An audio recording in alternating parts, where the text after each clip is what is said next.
In this video, we will be discussing altitude on hypotenuse theorems, how they are related to right triangles, and when to use them.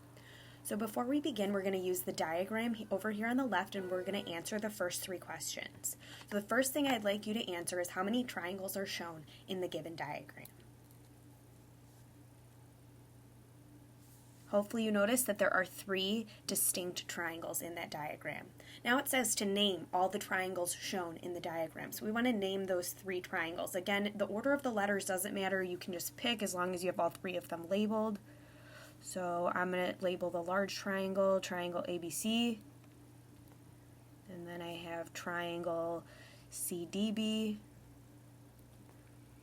And then I have triangle ACD. So those are my three triangles. Now it says to redraw each of the triangles you have listed above using your geometer with the right angle in the same position for all of your triangles. So I'm going to go ahead and I'm going to take different colors and I'm going to highlight the three different triangles with three different colors. So the first one I'm going to highlight is triangle ABC, the large right triangle. And then I'm going to draw that right triangle using the same color here below. And yours should look much nicer since you'll be using your geometer. And then I'm going to mark that right angle. So there's our large triangle. Now the next triangle I'm going to highlight is triangle CDB. And then I'm going to draw that down here using the same color. And notice I want to have the right angle at the top again, so the right angle in this triangle is now angle D. Notice they both share the same angle B, so I'm just going to kind of like put a little tick mark here just to kind of indicate that those angles are the same exact angle, but then angle C is different. The last triangle is triangle ACD. I'm going to highlight that here in blue, and then I'm going to redraw it down here with the right angle at the top.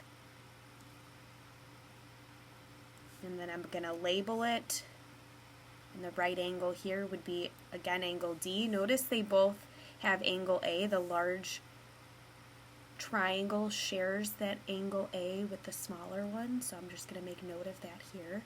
This is just to help you visualize it. So now I have my three triangles drawn in three different colors to help me kind of signify that I broke that diagram apart.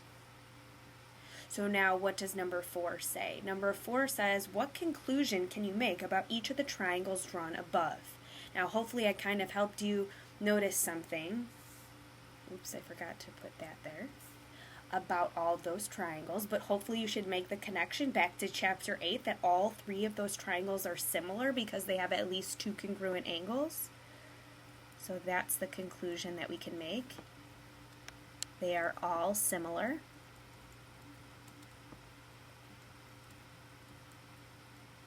So we're going to kind of use this idea of similar triangles here, and it says, so using this conclusion above, we want to find the value of x. So I have drawn here, I redrew it, but I labeled some things. So we know that AD is equal to 2. So I'm going to label that anywhere I see AD on those three triangles. So AD is equal to 2. I think that's the only AD that we have. The next thing we're given is that CD is equal to 4, so I'm going to label CD on any of the four triangles. We'll label that as 4. And then we are given that BD is X. So anywhere I see a BD, I'm going to put X. So now, looking at this information given, which two triangles should we set up our extended proportion? The red triangle and the blue triangle. So normally if we know that two triangles are similar, we will set up an extended proportion. So I'm going to go ahead and do that below here. We know that triangle CDB is similar to triangle ADC. And now if we set up that extended proportion, we know that CD over AD is equal to DB over DC, which is equal to CB over AC.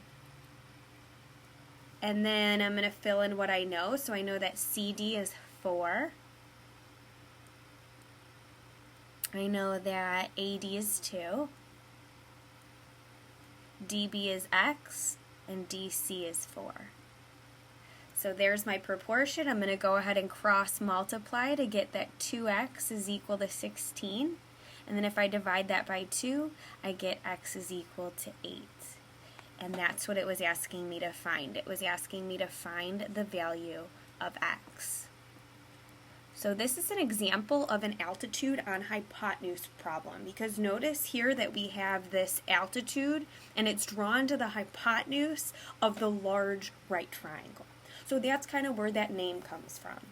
Now, drawing out the 3 separate similar triangles on a quiz or a test, or even in the homework, can take you a very long time to draw it out, label everything, write out the extended proportion to get the proportion that you need to solve for the missing variable. So that could be very tedious. So the reason that I had you do this is because I wanted you to see where these theorems are coming from. They're coming from similar triangles. Okay, but I have another method, another maybe faster way. If you memorize these different proportions, this may help you do these problems a lot faster than the way we just did this example. So move on to the next video and I'll discuss the second way, the easier way that I believe it is to do these altitude on hypotenuse problems.